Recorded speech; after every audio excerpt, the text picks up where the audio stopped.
আহা গাইস, চলে আসলাম নতুন একটা কবিতা নিয়ে। চলেন কবিতাটা শোনানো যাক।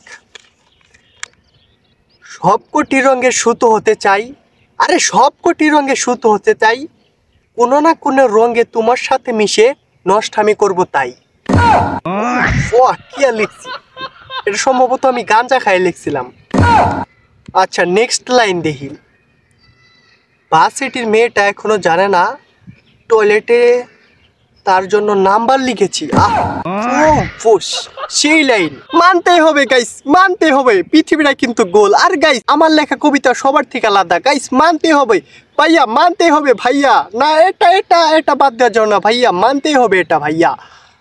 আমি কাফি, আমার লেখা সব থেকে আলাদা, মানতেই হবে এটা। আরেকটা কথা বলতে চাই গাইস, প্রাক্তনকে কখনোই ক্ষমা করব না, কারণ পৃথিবী গোল, তাই জন্য আমি প্রাক্তনকে কখনোই ক্ষমা করব না। আর প্রাক্তনের জন্য আমি লিখেছি কবিতা, লিখেছি অনেক বই, রাত দিনে এক করে নেশাগ্রস্ত অবস্থায় লিখেছি মন করা অনেক বই, যা মন চাইছে তাই লিখছি, এবং কি আমি টয়লেটে বইও লিখেছি। তো গাইস বিদায় নেওয়ার আগে আমি আপনাদেরকে আরেকটা কবিতা শোনাতে চাই আমার প্রাক্তনকে নিয়ে।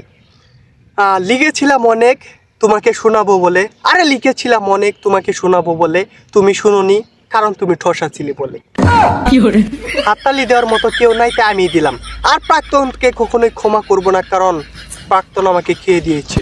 আর পৃথিবীটা কিন্তু গোল ভাইয়া, মানতে হবে, এটা মানতে হবে। সময় নেই পাউচাটার, কারো পাউচার সময় নাই, পাচাটার সুযোগ নাই ভাইয়া, এটা কিন্তু মানতে হবে ভাইয়া, পাচাটার সুযোগ নাই। আর এখানে আমি কারো পাও চাটতে আসি নাই ভাইয়া, এখানে আমি কারো পাও চাটতে আসিনি। শোনো ভাইয়া, পৃথিবীটা কিন্তু গোল ভাইয়া, এটা কিন্তু মানতে হবে ভাইয়া। কাফি যা লেখে তাই কিন্তু গাঞ্জা খেয়ে লেখে ভাইয়া, মানতে হবে, এটা কিন্তু মানতে হবে ভাই।